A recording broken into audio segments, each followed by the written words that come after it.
early morning here in Ohio, and we're not going hunting. We're going tracking. Going in after Easton's buck this morning. Shot a freaking stud. So I'm still extremely under the weather, but moments like these I just can't miss out on. So here he comes. We're gonna get his take here. He's getting some stuff from the gas station. We'll see how he feels about the whole situation.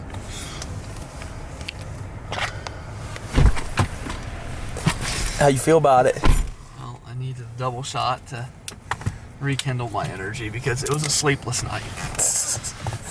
Double shot to get you through, huh? Yeah, that's what it's gonna take, maybe.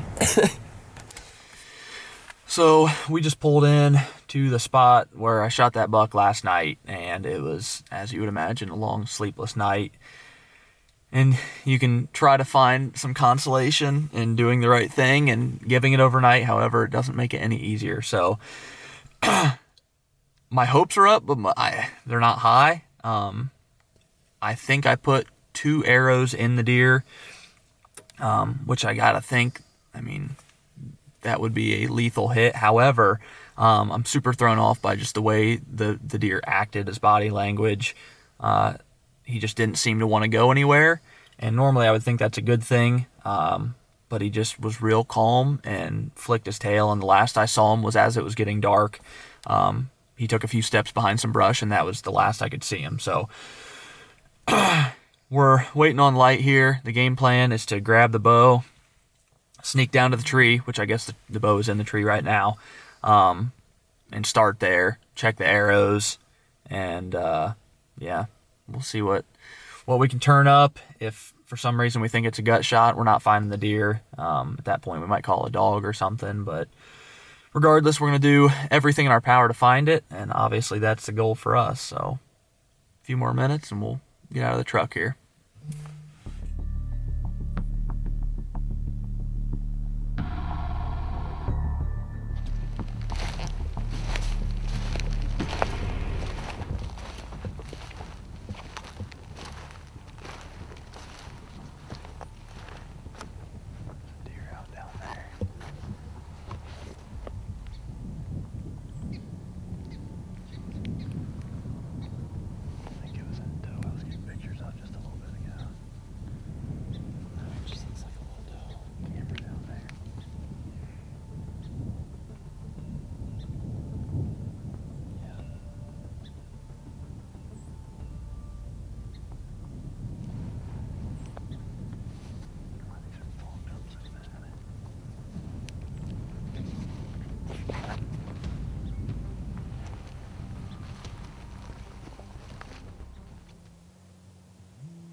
Stood right there for 40 plus minutes before he made that 5-yard walk to where I originally shot him. Jumped, went over here, and that's where I put the last 2 in him.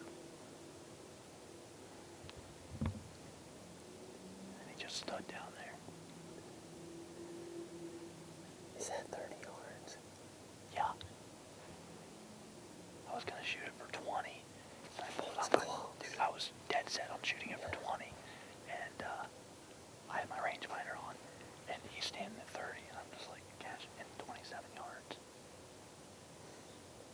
Yeah, I can't wait to see him.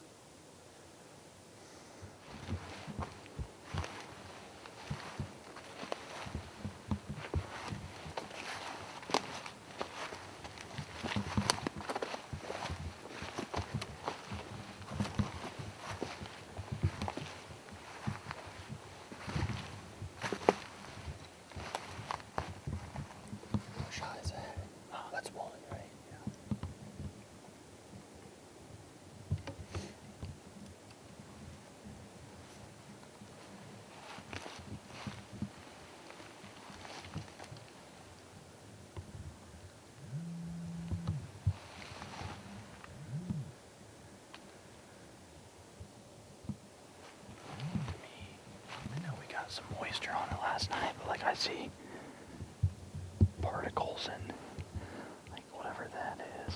Straight good, probably. That's what I think. Tastes like good. Give that thing a whiff. I'm so congested, I can't hardly smell. It looks like good though. It looks like a gut shot to me.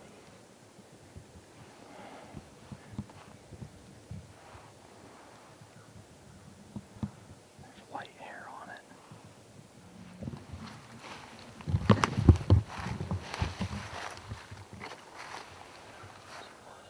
Yeah.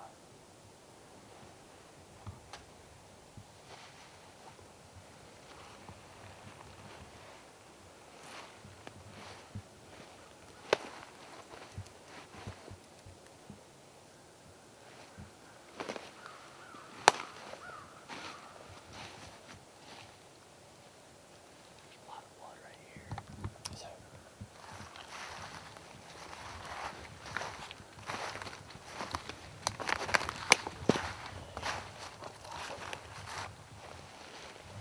But he stood here for 30 minutes. This is where he stood that whole time before he walked off.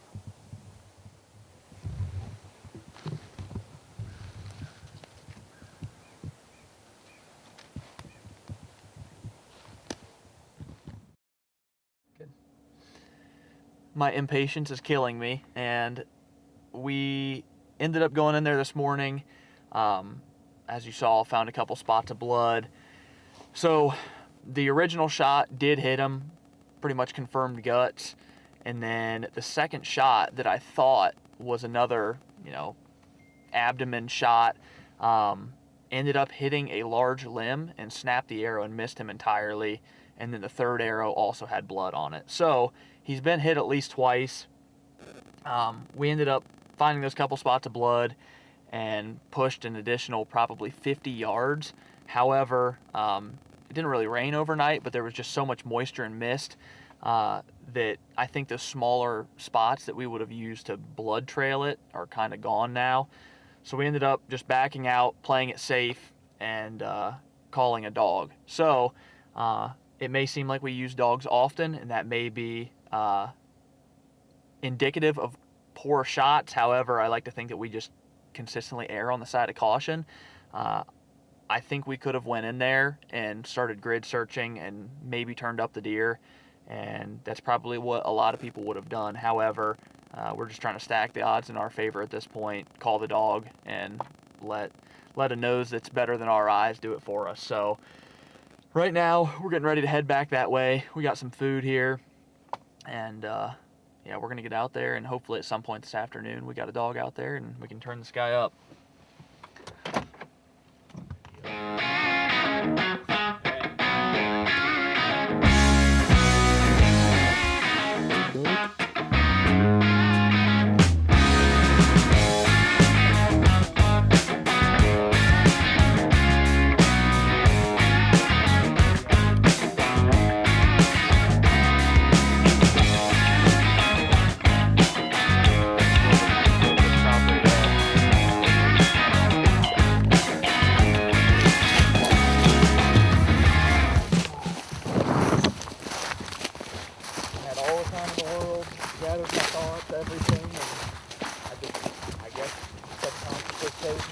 So I got him on just a real slow walk.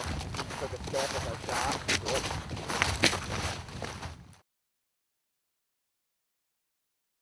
What you got, buddy? Hey, dude, it's him. no, right.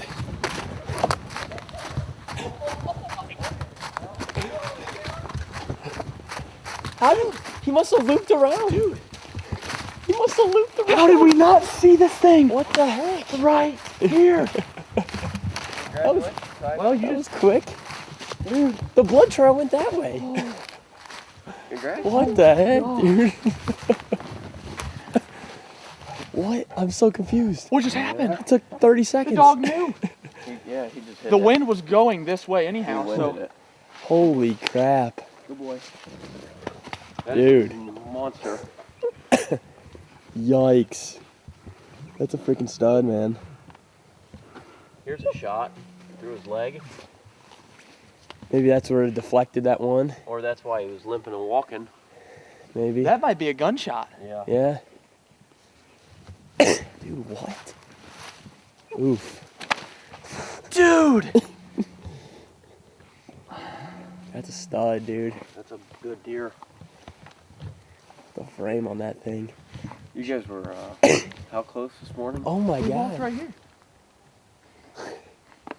But Well, you're gonna have yourself an evening now. Why's that? Because you get to go home. I know. You don't. Oh. I'm just confused because he had to have gone down He in there looped. and looped. He way looped. back up here. He looped. Because we followed blood all the way down there. Yeah. Dude, He's not ungodly still. I am speechless. He's like, he's got a deer right there. I didn't believe it. But the dog, I mean, the dog. You Ew. winded him. Yeah. You just, Huh. I'm baffled by that. Because we were... I feel like I'm blood was dreaming. down there. I feel like I'm dreaming. Dude. Congrats, man. I don't know how we missed that. How, like, I didn't even have time to, like, Other than we were in here at, like, gray light. it went straight from here to here. Like, zero hope to. When he said there's a deer, and I was like, no, but then I saw this sticking up over that I saw log. that pretty quick, and I thought, Oh, that's my a good goodness. one. I just don't know if it's yours. Yeah. Yeah, I filmed everything. So I filmed the hunt, had the camera right on the hole. I knew I was going to shoot him. And 5 minutes before I shot, I looked down, battery exhausted. I'm like, You're dead. oh no. And sure enough, it dies. That's a good I really don't even have words for what is happening right now because I don't think it's fully processed in my brain. Just a few short hours ago, I didn't think I'd be sitting behind this deer at this moment. So the last we talked, we had the dog on the way, and we got the dog in the woods, and it pretty much went the opposite direction of where this buck last was seen last night. And Jake, who brought the dog out here, actually asked me if the dog was on the right line, and I no sooner told him, no, that's pretty much the complete opposite direction. He tried to call the dog off of where it was headed, and the dog jumped a log, and Jake said, dog's on a deer for sure. And sure enough, I take a few short steps and can see this beautiful rack sticking up over the logs you see behind me. So all in all, he went probably 50 yards from the tree stand or the saddle, which is back behind me right now. And the history with this deer goes back a full year, pretty much to date. I was set up in a tree only 50 or 60 yards from here and had this exact buck walk in 5 minutes before light and walk directly under me in my saddle and looked up at me and spooked. It didn't end there. A few months later, Nick ended up calling me and said that he picked up a shed that he spotted from the road on a property we have permission on, and asked me if that was the deer, and sure enough, we looked at the trail cam photos, and it was. And Nick picked up his right side. Fast forward maybe a week, I was shed hunting on this property and ended up finding the left side, which sure enough has that same inside point on the left side on the sheds in front of me. So, I mean, just the history with this thing goes back, and I don't think I've ever killed a deer that I had a match set to. And he hadn't been in here, and there was really only one buck that I'd been after, and it was pretty hit or miss. Well, then a couple weeks ago, this deer showed up, and right away I knew which deer it was, and that other buck disappeared. So I think this deer actually kind of took up residency, and I had a couple trail cam photos of him last weekend, pretty much a week ago to date, and he was there both morning and evening a couple days, and then this week was gun season, so I was concerned that he might get blasted. I started hunting on Wednesday, and that afternoon I went out, and I believe I spooked him out of his bed on the way in. This hunt may have ended before it ever really got started.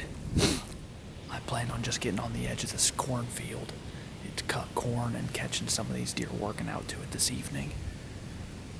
And I only ended up bumping one deer, and it was for sure a pretty nice buck. And I'm worried it was the buck that I'm in here after. Thursday, I come back in, set up in a corner, and ended up seeing him come out into the cut cornfield to feed right at last light. And I snuck way out and around to try to avoid spooking him. And eventually I had to give that deer my wind, just the way I had to get out of here. So I knew I'd only get so many shots at it on a mature deer like this. So night number 3, third time's a charm, I set up in a tree right on the field edge. And sure enough, he put on a show for well over 2 hours, probably closer to 3 or 4 hours, I'd say, probably 3 hours, and eventually worked his way in. Got 3 different shots off on him, and sure enough, he ended up just looping a small, probably 100-yard loop right back to where he was, and is sitting 50 yards from the tree. So feeling super blessed. Probably never thought I'd be sitting behind a deer of this caliber.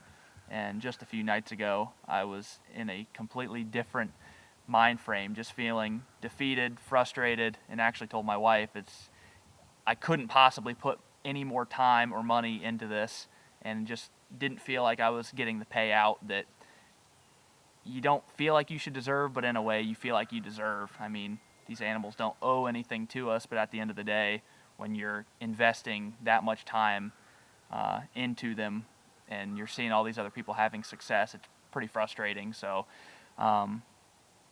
stay the course, stay out there, and apparently eventually it does pay off. Maybe not when you expect it or think you should deserve it, but eventually it does, and this is a testament to that.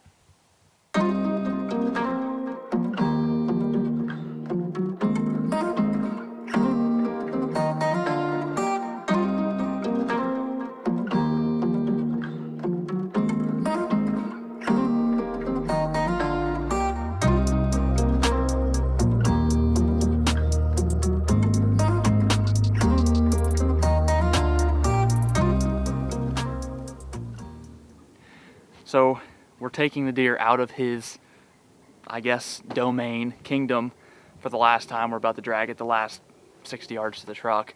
And this parcel itself is a little bit bigger, but this block of woods is less than 20 acres, believe it or not. And it connects to a couple other pieces that add to that wooded acreage. But last year, when this buck was in here, he was super consistent and stuck really, really tight to this area. Like I mentioned earlier, I almost shot him at 5 yards, and he was standing right below my tree 5 minutes before daylight, and he ended up spooking and getting away from me. Fast forward, I mentioned finding his sheds, and that shed was actually laying 15 yards from the base of the tree that I almost shot him from. And now, fast forward almost a year, and I shot him just over my shoulder, probably 60 yards now since we've drug him a little ways. And now we're 20 yards away from the tree where all of that happened, and I found the shed. So he hasn't been in here all season. However, within the past couple weeks, he did move back into this area, and it's pretty incredible to see a 20-acre piece of wooded timber contain such a obviously mature, big whitetail, and he really stuck to this area. So I don't know if that's a mixture of lack of pressure, obviously nearby food sources, and this woods was actually logged, I want to say 5 or 6 years ago, and obviously there's a lot of treetops and such, so there's not any mast producing trees as far as oaks go. There's a lot of beech. However, those aren't generally a real attractive food source. So I think what it is just the amount of cover that's down in here. And then this past summer, we had a huge windstorm come through that blew down a ton of additional treetops and trees, I guess, altogether. So super heavy cover in here. And I think the culmination of those few things is what led to this deer calling this his home range and sticking so closely to it.